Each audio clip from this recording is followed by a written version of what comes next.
Meus amados irmãos, paz do Senhor Jesus para todos.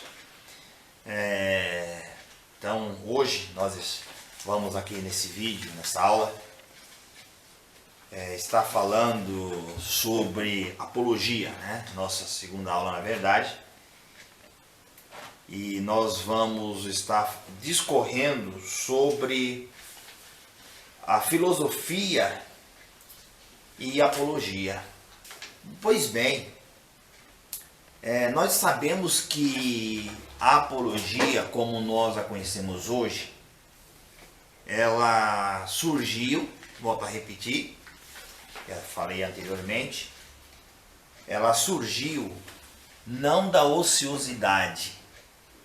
Não é porque as pessoas não tinham o que fazer, né, estavam com tempo vago, que foram fazer a defesa da fé, que foram discutir fé. Não. Mas ela surgiu da necessidade. Apologia, na verdade, então, o que? É a defesa, ela surgiu da necessidade de defender a fé diante de perseguições imperiais. Roma passou a perseguir a igreja. E mais, ela também surgiu da necessidade de esclarecer aos cristãos o que se deve crer. Ser cristão. O que é ser cristão? Nós sabemos que a igreja do Senhor Jesus, ela iniciou-se com Cristo, e quando o Senhor ascendeu aos céus, então os apóstolos, eles ficaram incumbidos da ordem do Senhor de espalhar a mensagem, de pregar o Evangelho. Então, Atos, capítulo 1, quando o Senhor diz: olha, vós ficai em Jerusalém, até que do alto sejais revestidos de poder, e então ser-me-eis testemunha em Jerusalém, na Judéia, Samaria e até os confins da terra. Pois bem, os apóstolos desempenharam, os apóstolos cumpriram este papel. E diga-se de passagem, cumpriram muito bem. Cumpriram muito bem. Mas os apóstolos, enquanto eles viviam, eles tinham respaldo. Qual é a autoridade apostólica? Os apóstolos tinham como argumento de sua autoridade, como base da sua autoridade, a escolha, a ordenação. Eles receberam a ordenação direta de Cristo. Então, contestar a autoridade apostólica era contestar a fé cristã em si. Então, alguém que se convertia de fato a Cristo não tinha como contra-argumentar, não tinha como contestar a fé. Não tinha como contestar as práticas apostólicas. Por quê? Porque eles faziam, eles exerciam a fé, eles viviam a fé embasados nos ensinamentos de nosso Senhor e Salvador Jesus Cristo. Então, a igreja, os apóstolos eram autoridade viva. Os apóstolos eram autoridade viva. Mas mesmo nos dias apostólicos, os irmãos sabem que surgiram heresias. Surgiram grupos, que contestavam a prática, a fé vivida pelos apóstolos. Então nós vamos encontrar, por exemplo, aí que está a apologia. Nós vamos encontrar o próprio Novo Testamento. O próprio Novo Testamento, ele faz uma apologia. Ele é um livro apologético. E quando, por exemplo, nós encontramos o apóstolo Paulo, ele defendendo a vida, o viver pela fé, Ele precisou fazer isso. O livro de Gálatas é tido como sendo a carta magna, a independência, a liberdade cristã. O que Paulo está fazendo ali? Ele está fazendo apologia. Ele está defendendo a fé cristã, o viver pela fé, em detrimento do legalismo judeu. Então haviam cristãos judeus que queriam judaizar a igreja. E o apóstolo, então, ele combateu. Como houve, por exemplo, um exemplo clássico de defesa da fé, capítulo 15 de Atos dos Apóstolos. A igreja evangelizou, o apóstolo Paulo em sua missão evangelizou, e depois alguns irmãos se infiltraram naquelas cidades, em Antioquia, e diziam aos irmãos que eles não seriam salvos se não guardassem a lei de Moisés, se não guardassem o costume de Moisés. Então, foram até Jerusalém, foi solicitada uma reunião, um concílio, né? Ali está o concílio da igreja, a igreja reunida, e ali definiu-se o que os cristãos deveriam fazer, o que eram práticas convenientes à igreja e o que não era. Então, ali há uma defesa da fé. O apóstolo João escreveu sua epístola, ele claramente está combatendo o gnosticismo. Seita que não acreditava na literalidade do corpo de Jesus, na materialidade do corpo de Jesus. Aí João diz que aquele que não confessa que Jesus vem em carne não é de Deus. O espírito que confessa que Jesus não vem em carne não é de Deus. Então, meus amados irmãos, o Novo Testamento faz uma apologia. Nós já vamos encontrar ali, registrado nos livros do Novo Testamento, uma apologia à fé cristã, em detrimento ao legalismo judeu. Nós vamos encontrar essa defesa, por exemplo, o livro de Hebreus. Quando estudamos a carta, a epístola aos Hebreus, o que é que nós vamos encontrar? Nós vamos encontrar uma apologia, nós vamos encontrar uma defesa da fé cristã. Quando o escritor, ele então exorta os cristãos para que eles vivam a fé apostólica, para que eles vivam a fé ensinada por Cristo, por seus apóstolos, que consiste em viver pela fé, que consiste em viver agora uma vida pautada não mais no santuário terreno, não mais no sistema sacerdotal, no sistema levítico, no sistema arônico, mas que agora o Cristo, ele é o sumo sacerdote. Devemos viver de acordo, ou eles deveriam viver de acordo com o novo sistema, não mais baseado no sistema levítico, com sacrifícios de animais, mas que agora temos o sumo sacerdote, que é tanto o ofertante como a oferta, que realizou um único sacrifício. Então, o livro de Hebreus é uma defesa da fé, é a fé apostólica, é a defesa da fé cristã. Então, a apologia, ela começou aqui no Novo Testamento, os apóstolos a fizeram, defendendo a fé. Por quê? Porque surgiam grupos contrários à fé cristã. Então, a apologia, ela vem da necessidade, ela surge da necessidade de defender a igreja que passava por perseguições, tanto externa quanto interna. Externa, os imperadores, os pagãos questionavam a fé, os cristãos eram acusados até de canibalismo, né? Por causa da ceia do Senhor, é dito que, eis aqui o corpo de Cristo, o sangue de Cristo. Então, precisava fazer uma defesa racional da fé contra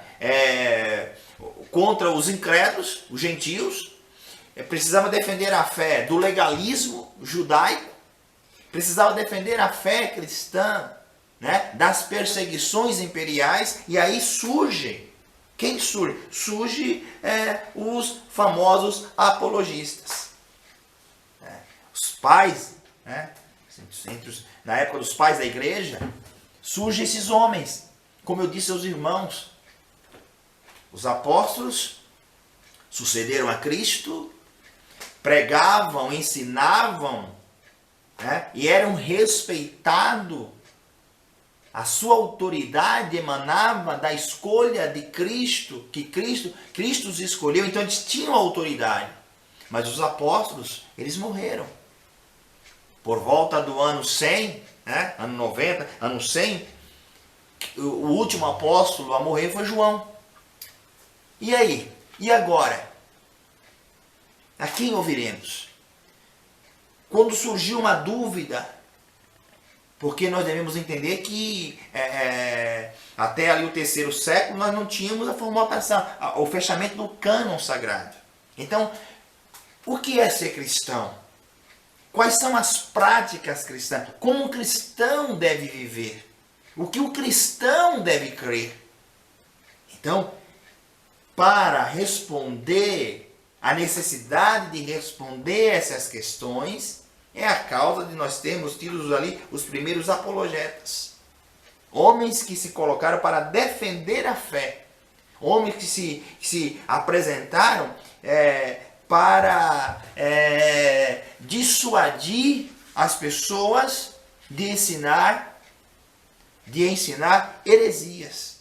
Mas precisava definir o que é verdadeiro. Porque para que eu conteste uma heresia, eu tenho que saber qual é a verdade. Esse ensinamento é falso. O ensinamento é falso. E qual é o ensinamento verdadeiro? Então, os apologetas, eles fizeram isso. Então, quem foram esses apologetas? Né? Então, eles foram escritores do 2º século, né? Do século II, que procuravam defender a fé, né? A fé cristã, defender o cristianismo dos seus oponentes. E quem eram os oponentes? O imperador que perseguia, os pagãos, os judeus, ou cristãos heréticos, e aí havia necessidade desta defesa da fé. Pois bem, meus amados irmãos, e como defender a fé? Que argumentos usar para defender a fé? Defender a fé diante do imperador. Como defender a fé? E aí nós temos aí, entra a questão que eu falei com os irmãos a princípio, a respeito da apologia, né? Apologia cristã e a filosofia. Porque a apologia ela procurava dar uma resposta racional à fé cristã.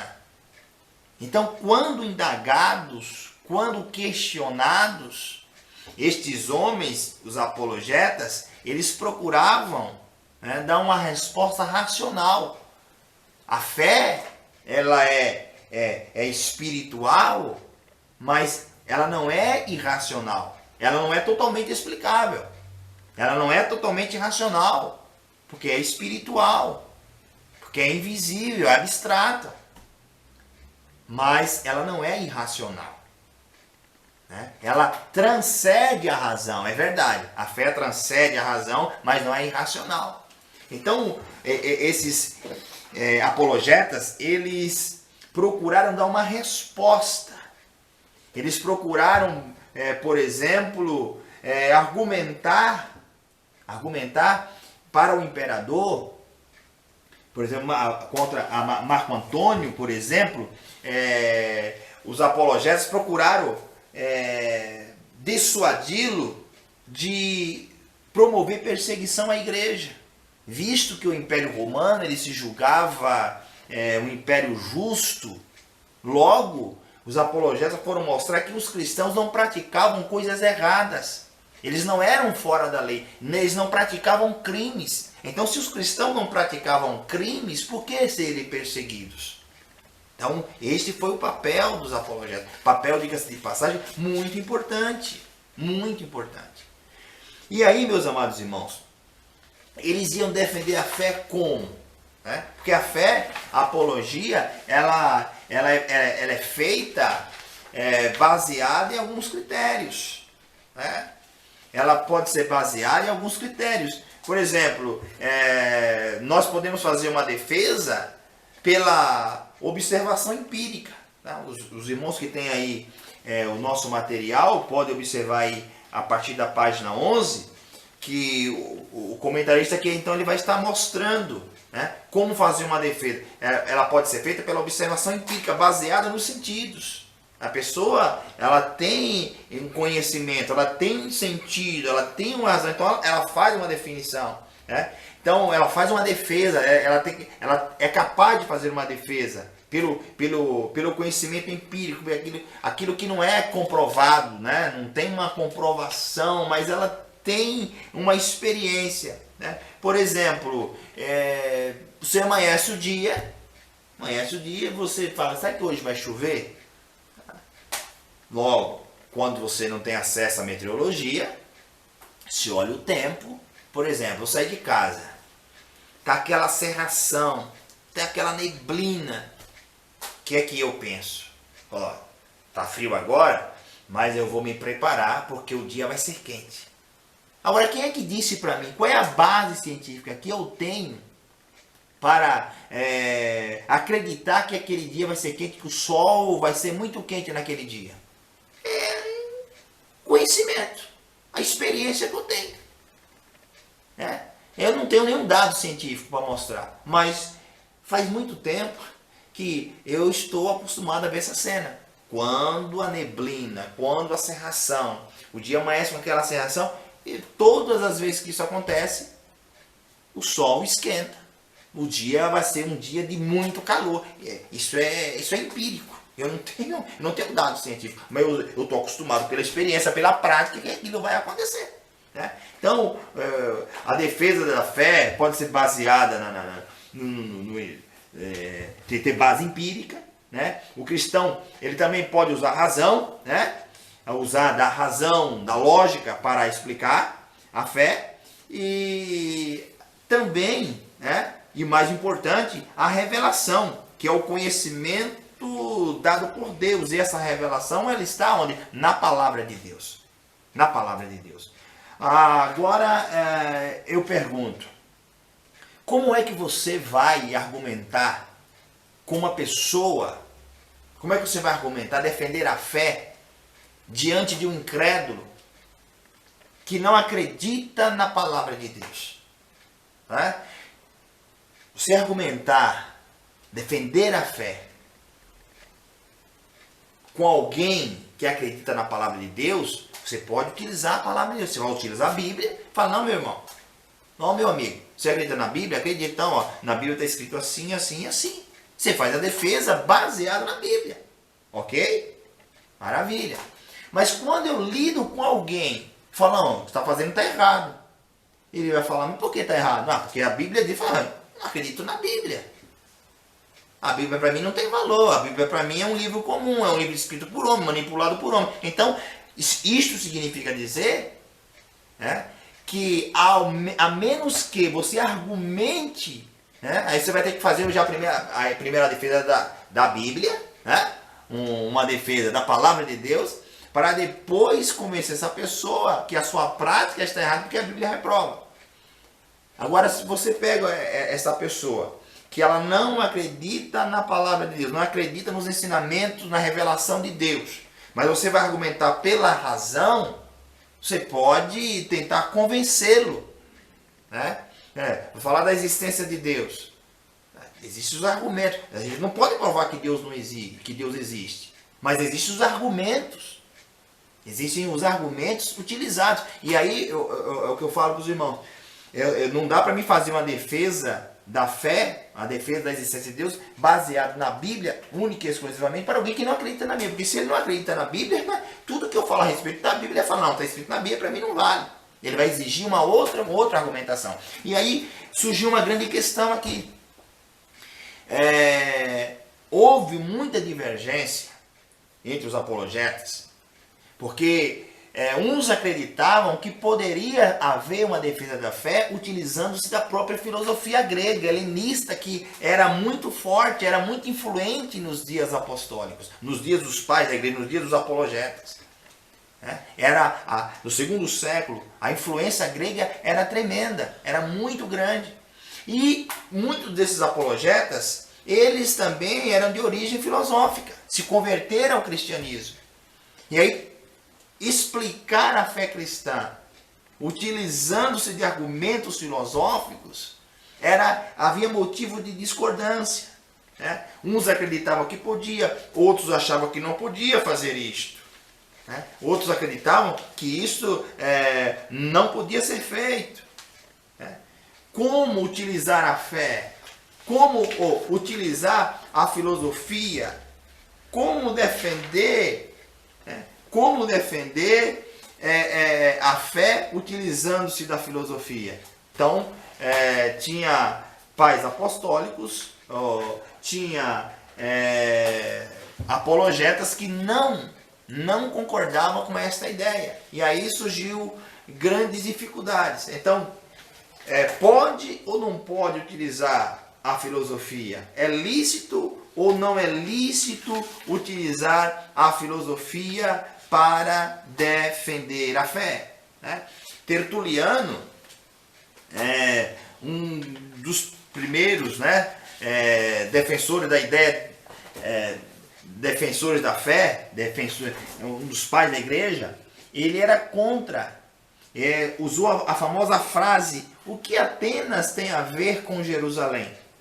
E isso para discordar da utilização da filosofia grega, o conhecimento grego. E assim, ele argumentava contrário, dizendo que, olha, a filosofia ela é de ideia pagã. A filosofia, ela nasce na mente pagã e, como tal, ela não tem valor nenhum. Ela não tem valor nenhum. Então, nós podemos trazer isso aqui para o nosso dia, para o nosso contexto. E a pergunta é a seguinte: uma verdade dita por um depravado, ela continua sendo verdade? Ou será que, por uma pessoa ser um depravado, por uma pessoa ser um desqualificado dentro dos padrões da sociedade ou dentro dos padrões cristãos, mas se ela disser uma verdade, aquela verdade deve ser aniquilada, rejeitada por causa da pessoa? Ou será que uma verdade dita por qualquer pessoa, ela é verdade? Então, esse foi o argumento, essa foi uma questão que surgiu. Uma grande questão que surgiu foi essa aí: utilizar-se ou não utilizar-se da filosofia. Porque haviam pais, né, da igreja, haviam apologetas que diziam o seguinte, que consideravam os filósofos como sendo cristãos antes de Cristo. Pode estar exagerando, pode ser um exagero, pode ser. Mas, porém, todavia, no entanto, eles, quando falavam da filosofia, estamos falando de argumentos lógicos que, para fazer defesa da fé diante daqueles que aparentemente se dizem verdadeiros, né? E que aceitam argumento dentro de uma lógica. E o cristianismo, ele precisava passar por este processo. Porque se assim não fosse, e nós devemos muito a esses apologetas, tá? Nós devemos muito a esses apologetas. Então nós vamos estar estudando na próxima aula os principais apologetas, né? Aqueles que se destacaram, aqueles que se sobressaíram, na defesa da fé, os seus argumentos, né? O que eles argumentaram, qual era o argumento deles em defesa da fé cristã, né? E nós devemos aqui, para finalizar, dizer o seguinte, que ser um defensor da fé cristã hoje é muito mais fácil do que nos dias desses homens. Hoje nós temos o cânon sagrado, o Novo Testamento, o Antigo Testamento, temos a Bíblia, nós temos livros, inúmeras obras. As doutrinas cristãs, elas estão formatadas há muito tempo. Naqueles dias não. Surgiam questões Né? As doutrinas, por exemplo, a doutrina da Trindade ainda não estava formatada. A doutrina a respeito da natureza de Cristo, as duas naturezas de Cristo, a humanidade de Cristo e a divindade de Cristo, eram doutrinas que ainda não estavam formatadas. E estes homens, eles foram os primeiros a levantar essas questões e defendê-las. Então hoje nós temos tudo formatado, né? As doutrinas estão prontas e mesmo assim existem tantos erros. Agora vocês imaginam eles. Então, qualquer juízo de valor sobre esses homens deve ser feito com muito cuidado. Com muito cuidado. Porque, como dizem muitos, há um legado meio ambíguo. Né? Mas nós precisamos entender um legado ambíguo dos apologetas. Porque nem tudo que eles disseram se mostrou verdade. Se mostrou verdade. Então nós temos que tomar muito cuidado com isso, mas analisar com muito critério, com muito cuidado e dar o devido valor. Porque esses homens, eles, ao defender a fé, eles se colocavam prontos até mesmo para o martírio. Defendiam a fé e, se necessário fosse, com a própria vida. Então, vamos analisar alguns desses apologetas, homens que se colocaram para defender a fé, quais os seus argumentos e qual o valor, qual o legado que eles deixaram para a Igreja de Cristo. Isso nós faremos numa próxima oportunidade. Que Deus então esteja abençoando as nossas vidas em nome do Senhor Jesus.